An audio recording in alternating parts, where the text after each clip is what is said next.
Bihar SSC पूरी तरह से एक्शन मोड में है। यहाँ पर बिहार एसएससी ने असिस्टेंट उर्दू अनुवादक के ऑफिशियल मेंस एग्जाम के रिजल्ट जारी कर दिए गए। यहाँ पर काउंसलिंग कब तक लिए जाएंगे ये हम बात करेंगे और साथ में हम लोग बात करने वाले हैं बिहार एसएससी इंटर लेवल 2014 को लेकर।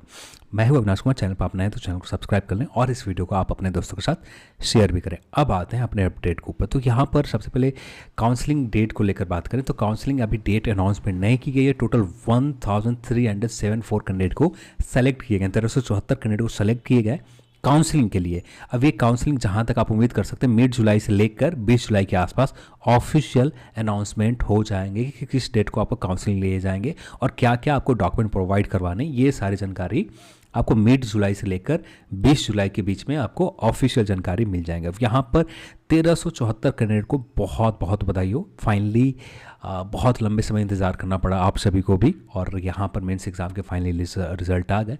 अब यहाँ पर आप रिज़ल्ट चेक कर लें और रिज़ल्ट चेक करने के बाद आपका जो काउंसलिंग होगा उसके बाद आपका जो प्रोसेस होंगे आप सभी को पता ही है। अब आते हैं बिहार एसएससी इंटर लेवल को लेकर। अब बिहार एसएससी इंटर लेवल को लेकर बहुत सारे लोगों के बीच में कन्फ्यूजन है और यहाँ पर बिहार एसएससी अभ्यर्थी अभी तक वेट करना है कि फाइनली ज्वाइनिंग अनुशंसा और योगदान कब से स्टार्ट लिए जाएंगे, योगदान कब से लिए जाएंगे इसको लेकर। अब यहाँ पर एक चीज़ और समस्या है कि स्कोर कार्ड को लेकर।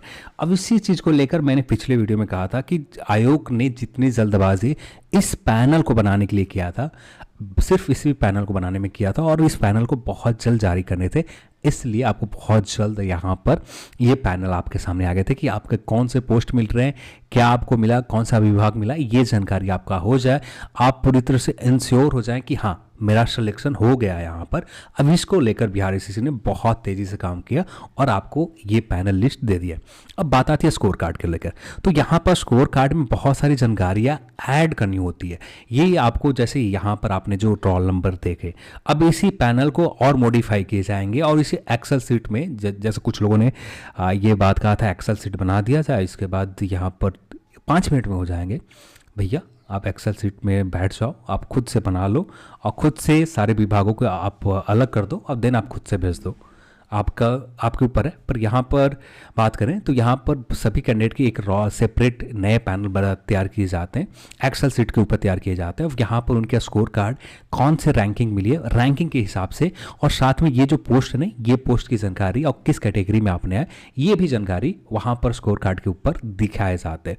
और इस काम में आयोग के पास एक बहुत बड़ी टेक्निकल टीम होती है, दिन जाकर 1 वीक में पूरे कर सकते हैं। पर आयोग के पास इतनी बड़ी टेक्निकल टीम नहीं है कि जो इस काम को बहुत तेजी से 1 वीक में पूरे कर लिए जाए। कम से कम इसी चीज को लेकर मैंने कहा था कि मिड जुलाई तक आपको इसका स्कोर कार्ड को लेकर आपको कुछ अनाउंसमेंट मिलेंगे, ऑफिशियल नोटिफिकेशन मिलेंगे।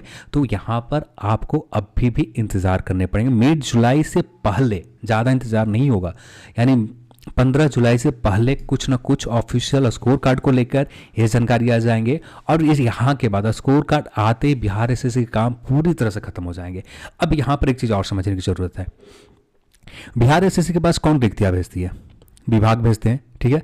अब ये विभाग कहाँ पर भेजते हैं? सबसे पहले समान प्रशासन विभाग को भेजते हैं।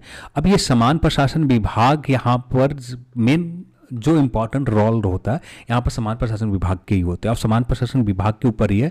अब ये विभाग कहाँ कहाँ किस जहाँ जिस विभाग से जो पोस्ट रिक्रूटमेंट आई थी उनके पास अनुशंसा करना। अब यहाँ से बिहार एसएससी का काम पूरी तरह से खत्म हो गए क्योंकि बिहार एसएससी ने समान प्रशासन विभाग को पूरी तरह से जो भी आपका लिस्ट है, ये जो पूरा लिस्ट है विभाग वाइज, ये सारे पैनल भेज दिए गए। अब जो भी काम बचता है यहाँ पर सिर्फ बिहार एसएससी का काम इतना ही है, स्कोर कार्ड आना। स्कोर कार्ड आते ही बिहार एसएससी पूरी तरह से यहाँ से छुट्टी मिल जाएगी। बिहार एसएससी कोई मतलब नहीं रह जाएगा इंटर लेवल वैकेंसीज को लेकर। हाँ, हाई कोर्ट के कुछ केस हुए हैं, वहाँ पर शायद कुछ लोगों ने केस किया और जिसमें कुछ प्रोविजनल रिजल्ट आए तो उनको लेकर थोड़े बहुत माइनर चेंजेस आएंगे, उससे ज़्यादा कुछ 2 ही प्रोविजनल रिजल्ट हैं, उनको लेकर क्या होता है, हाई कोर्ट क्या सुनाती है, उसके बाद क्या चीज़ें निकल कर आएंगे वहाँ पर उनको पता चलेगा। जो प्रोविजनल लिस्ट में आए हैं उन कैंडिडेट को टेंशन लेने की ज़रूरत है। अब यहाँ पर ये तो परमानेंट लिस्ट है।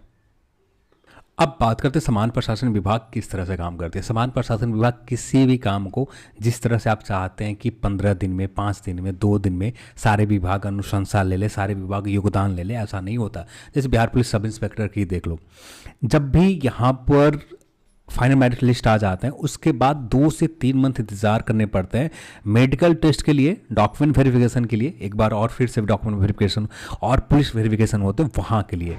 अब इस काम में यहाँ पर सभी विभाग, अब इनका ये काम ये नहीं रह जाता है कि बाकी और काम छोड़कर जितने कैंडिडेट आए हैं यहाँ पर इनको अपॉइंट करवाया जाए, ये काम नहीं रह जाते। अब यहाँ पर सारे विभाग, जिन विभागों के पास अनुशंसा समान प्रशासन विभाग भेजेगा, और यदि एग्जैक्ट जानकारी नहीं है कि समान प्रशासन विभाग ने सारे विभागों के पास भेजा है या नहीं भेजा है, इसको लेकर समान प्रशासन विभाग ही कुछ ऑफिशियली बता सकता है। और जहाँ तक आप उम्मीद कर सकते हैं इस मंथ के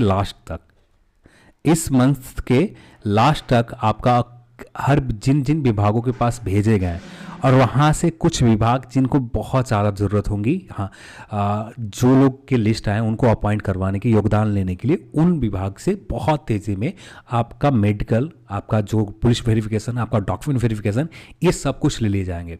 पर बहुत सारे ऐसे विभाग होंगे कछुए के चाल में काम करती हैं, उन विभाग में बहुत लंबा इंतज़ार करना पड़ेगा। जैसे 2 से 3 मंथ आपको मिनिमम इंतज़ार करना ही पड़ेगा, क्योंकि विभाग इसी तरह से काम करती है। विभाग को ये नहीं पड़ी है कि भैया जो रिक्रूटमेंट वैकेंट पोस्ट के लिए हमारे पास जो अनुशंसा आई है उन्हें 10 दिन 15 दिन में पूरी तरह से सॉल्व करके अपॉइंट करवा ली जाए। विभागों के ये काम नहीं रह गए। विभाग अपने हिसाब से जैसे जैसे काम मिलते, जैसे जैसे ये सीट, यानी आपका यहाँ पर ये लिस्ट जाने के बाद जिन विभागों के पास आपका, यानी विभाग के पास भेजे गए ये लिस्ट, अब विभाग यहाँ पर आपके लिए जो डिस्ट्रिक्ट अलॉट करेंगे, ये डिस्ट्रिक्ट अलॉट करने के लिए पूरी टीम आप इसी में नहीं भेज देगी, अपने हिसाब से धीरे धीरे इस काम को निपटाएगी। निपटाने में इस काम को 15 दिन ले ले, 10 दिन ले ले या 5 दिन ले ले, जो भी ले ले, सारे पोस्ट अलॉटमेंट में ये विभाग के ऊपर है। अब विभाग जितने दिन में ले जाए, अब इसी चीज़ को मैंने कहा था, बस आपको चाहिए, कुछ ज़्यादा जल्दबाजी है। जुलाई के लास्ट वीक में आपका ज्वाइनिंग चाहिए, तो जुलाई के लास्ट वीक में ज्वाइनिंग तो नहीं होने जा रहे हैं, ये आपके सामने है। यदि ज्वाइनिंग होना होता जुलाई के लास्ट वीक में, तो आप भी किसी न किसी वेबसाइट के ऊपर जो आपके जो डॉक्यूमेंट वेरिफिकेशन, आपके पुलिस वेरिफिकेशन, आपके मेडिकल टेस्ट के लिए लिस्ट आ गए होते। हाँ, यहाँ पर समान प्रशासन विभाग के पास ये अपने काम में लगी हुई है, कुछ लोगों को अपॉइंट कर भी दिया होगा, एग्जैक्ट जानकारी नहीं है।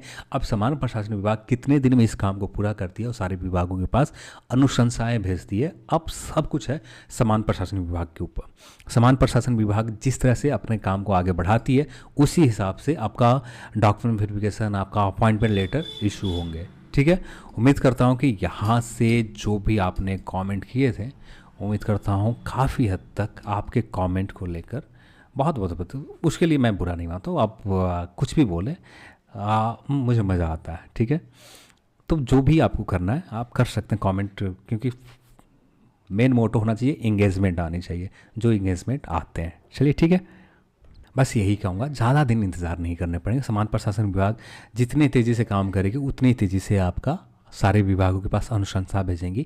अब विभाग सारे सीट आपके जो पोस्ट है इसे डिस्ट्रिक्ट में अलॉट करने के बाद आपका ये भी लिस्ट जारी कर दी जाएंगे, पर यहाँ पर समय लगते हैं, 1 से 2 मंथ समय हर विभाग ले लेता है।